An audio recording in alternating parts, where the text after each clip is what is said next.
Class 10th students, Hindi में आज हम कविता पढ़ेंगे। शबरी। लेखक हैं, कवि हैं डॉक्टर प्रेम भारती। ये आपके मध्य प्रदेश में इनका जन्म हुआ और इन्होंने हिंदी और अर्थशास्त्र में एमए एमएड किया विक्रम विश्वविद्यालय से।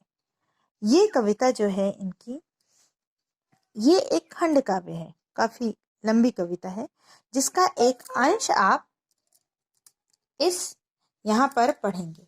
और मुद्दे की बात यह है, इम्पोर्टेंट बात यह है कि इसके भावार्थ बोर्ड में आते हैं और इसके भावार्थ मैं नहीं लिख पाती, इसलिए ये वीडियो बहुत आवश्यक है,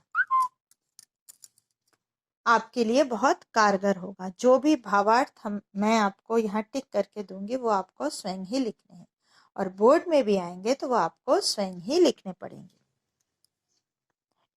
इसमें शबरी में, पहले तो शबरी आपको पता ही है कौन थी और कवि जो हैं वह शबरी को किस प्रकार से प्रस्तुत कर रहे हैं, ये केंद्रीय भाव में दिया गया है। शबरी के प्रख्यात पौराणिक प्रसंग में कवि ने कतिपय मौलिक और एकदम नई उद्भावनाओं को प्रकट किया है। कवि यहाँ जो भी प्रसंग श्री राम और शबरी का है उसमें उन्होंने और भावनाएं डाली हैं। बहुत संवेदनशील और बहुत प्यारी कविता है।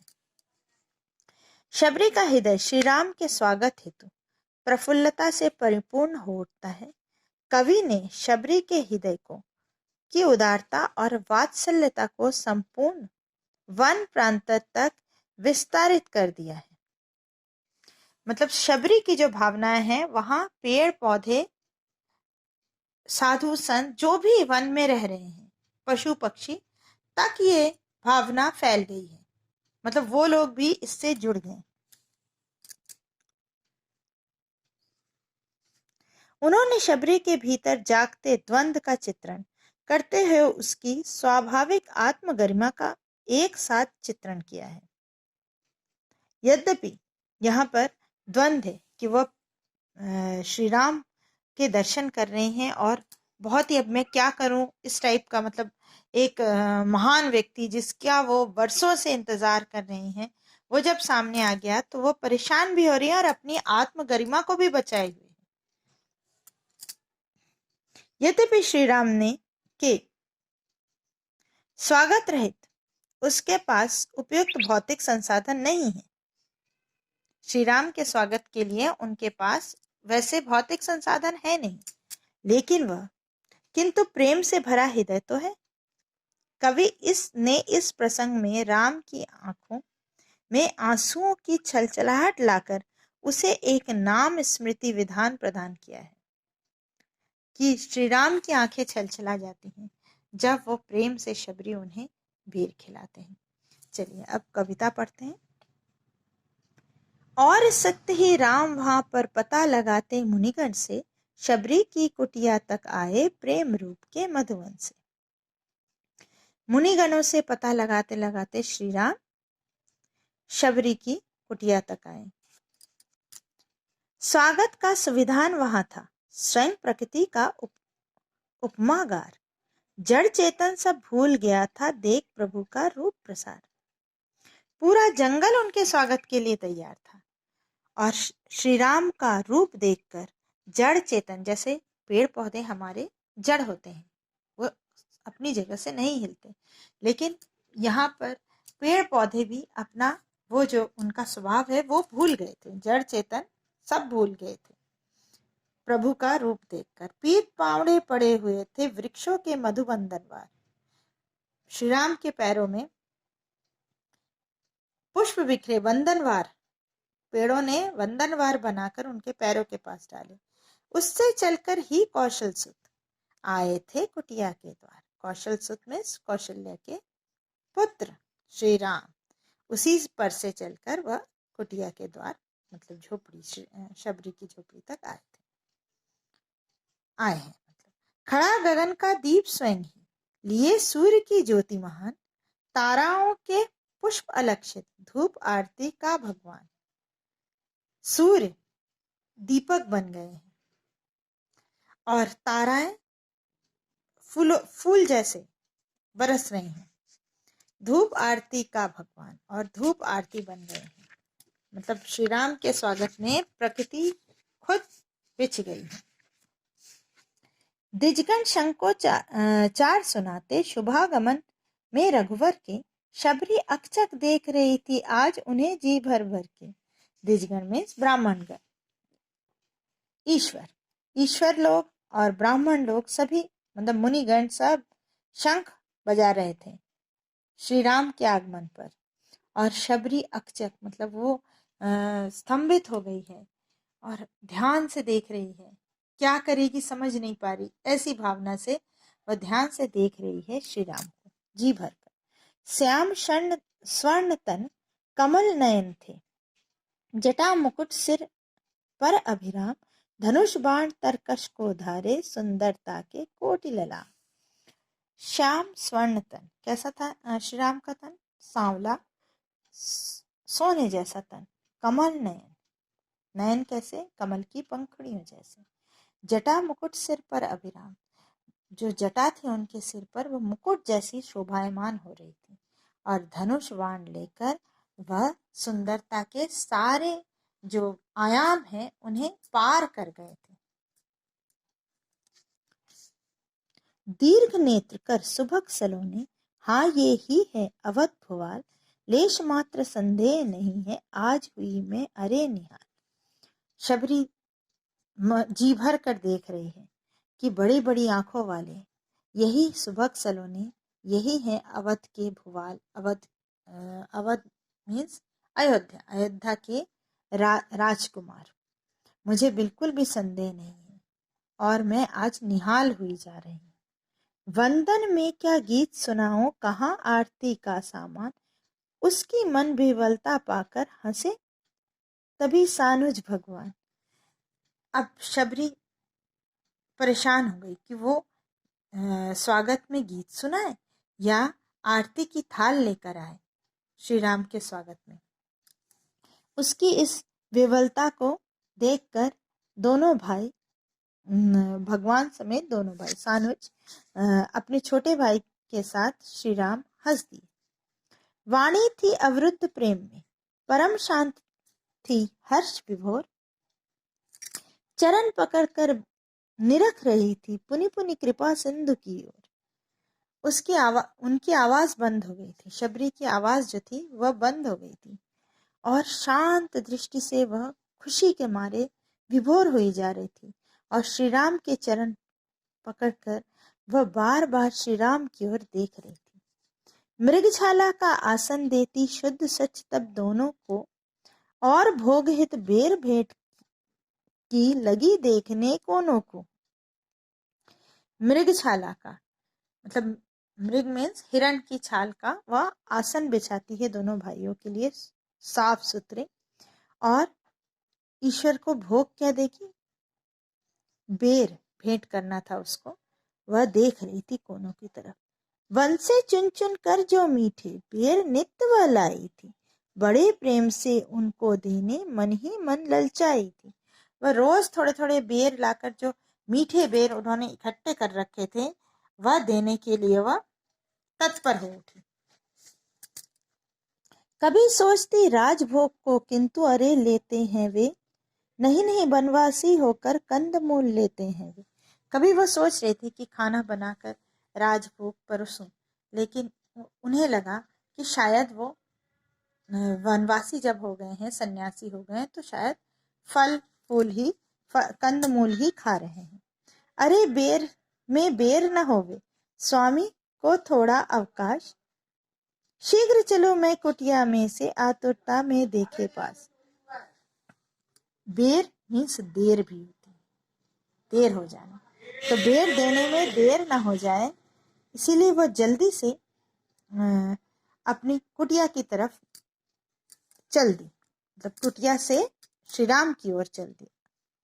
कहने लगी क्षमा हो भगवान, हुआ अगम में जो अपराध, बेर भेंट को भोजन लाई युगों युगों से मेरी साथ। वह कहने लगी कि भगवान, अगर कभी पहले मुझसे कोई अपराध हो गया हो तो मुझे क्षमा करें। मैं आपको भोजन के रूप में बेर देने आई हूँ, जो मुझे युगों युगों से आपको खिलाने की मुझे साध थी। केल पत्र पर दोनों को ही थोड़े उसने बेर रखे। भक्त बचल ने खूब प्रेम से तभी उन्हें सानंद चखे। केले के पत्ते पर उन्होंने दोनों के लिए बेर रखे। किन्होंने? शबरी ने। भक्त वचल मीन्स भक्तों के को प्रेम करने वाले श्री राम। उन्होंने खूब प्रेम से दोनों ने ही आनंद के साथ उन बेरों को चखे। आज उन्हें कुछ वर्ष बाद पुनिमाता की सुधि घिर आई। प्रेममयी जननी ही मानो भोजन ले कानन आई। श्री राम को बहुत दिनों बाद आज अपनी माँ की याद आ गई। जैसे प्रेम से उनकी माँ खिलाती थी, वैसे ही उन्हें लगा कि वैसी ही माँ आज जंगल में हम मेरे लिए भोजन लेकर आए हैं। परम स्वाद आनंद उन्हें जो राजभोग में मिलता था, उससे भी बढ़कर बेरों में स्वयं रसाम्बुज खिलता था। जो स्वाद उन्हें राजभोग से प्राप्त होता था, राजभोग मीन्स राजा का जो भोजन होता है उससे मिलता था, उससे भी ज्यादा उन्हें इन बेरों में आज स्वाद मिल रहा था। स्मृति बादल प्रेम अश्रु में प्रकट हुए दृग में आकर, शबरी कांप उठी यह देख, पूछ उठी हो भय कातर।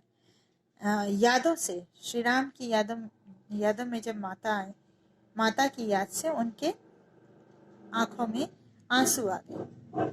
आंसू देखकर शबरी कांप उठी और पूछ बैठी भय से। क्या पूछी देखो। क्या अच्छा है नाथ न लगता, बेर आपको यह वन का, चिंतित मत हो माता शबरी, यह तो है जीवन तन का।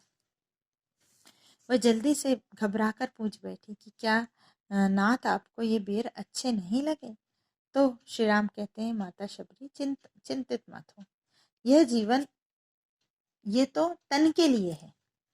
फिर क्यों नाथ अश्रु को लाए, हंसकर कहते रघुराई, तेरे बेरों के सुस्वादों से याद मुझे माँ की आई।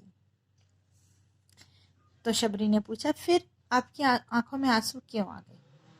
तो श्री राम ने कहा कि आपके बेरों के स्वाद ने मुझे आज मेरी माँ की याद दिला दी। भोजन सभी एक हैं, किंतु वही है वर भोजन, जहाँ प्रेम की धारा बहती और शांति का आयोजन।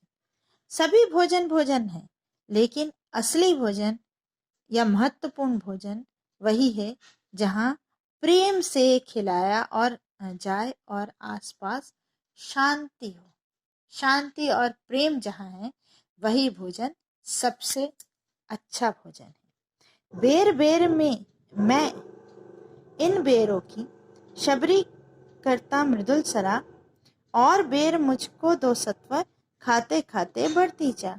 बार बार मैं इन बेरों की, बेर मीन्स यहाँ बार बार, वहाँ देर, यहाँ बार बार, बार बार मैं, श्री राम कह रहे हैं कि बार बार मैं बेरों की शबरी, मुझे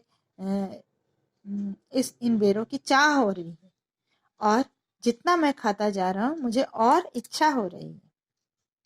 इस कुटिया के द्वार सभी में राजमार्ग को भूला हूँ, गृह सा वातावरण देखकर नव वसंत सा फूला हूँ।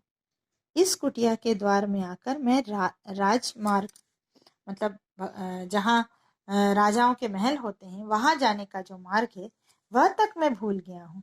और घर जैसा वातावरण पाकर, जैसे मैं अपने घर में रहता था वैसा वातावरण पाकर मैं जैसे नव वसंत में मन खिल उठता है, वैसा मैं आज खिल उठा हूँ। बेर बेर देती है शबरी, बेर बेर ही उनको बेर, तो भी रघुवर बेर बेर ही कहते हैं लाने को बेर। बार बार शबरी उनको बेर दे रही है और रघुवर उतनी ही बार बार उन्हें बेर लाने के लिए कह रहे हैं। वह भी राघव को ला लाकर खिला रही थी उन्हें हुलास, वनमाली की सेवा करती पूर्ण भक्ति का पा विश्वास। और वह भी जल्दी जल्दी बेर ला लाकर श्री राम को खिला रही थी और अपनी भक्ति पर उन्हें बहुत विश्वास होता जा रहा था। तभी लखन से बोले, भ्राता लेहू बेर यह मीठा चाक, लो यह है उससे भी अच्छा, पुनः बंधु को देते भाग। तभी श्री राम कह रहे थे कि इसको खा के देखो, लक्ष्मण से कह रहे थे कि देखो इसको खा के देखो, ये बहुत मीठा है। ऐसे ही फिर दूसरे बेर को कह रहे थे कि अब इसको खा के देखो, ये मीठा है। दोनों भाई मिलजुल कर बेर खा रहे थे। दोनों ने ही सुधा समाने खाए बेर उदर भर के, रामचंद्र तब शबरी से यूं बोले मुदित बदन करके। दोनों ने ही अमृत जैसे बेरों को पेट भर कर खाया। और तब श्री राम खुश होकर, प्रसन्न होकर, मुदित मन से शबरी से कह रहे हैं, मुनियों के आश्रम होता मैं दंडक वन में आया हूँ, अमित भांति के सत्कारों से मैं परितृप्त अघाया हूँ। मुनियों के आश्रम से होता हुआ मैं बहुत से जंगल पार करता हुआ आया हूँ, वहां पर भी उन्होंने मेरा बहुत स्वागत किया और बहुत प्रेम से रखा, लेकिन परितृप्त भी हुआ हूँ। किंतु आज जो तृप्ति यहाँ पर मुझे मिली है, हे माता, नयन मौन है कंठ अलेखा, कुछ भी कहा नहीं जाता। लेकिन आज आपने जो स्वागत किया है, आपने जो मुझे जो यहाँ आकर तृप्ति मिली है, प्रसन्नता मिली है, वह मैं कह नहीं पा रहा हूँ। मेरे नयन भी मौन है और कंठ से मेरे पास शब्द नहीं है मैं अपनी तृप्ति को बता सकूं। आज सत्य ही इस कुटिया पर मिटे मनुज के सभी विषाद, त्याग अवध को आया जब से मन भाया पाया है स्वाद। आज ये सत्य है कि आज इस कुटिया में आकर मेरे मन के सारे दुख दूर हो गए हैं।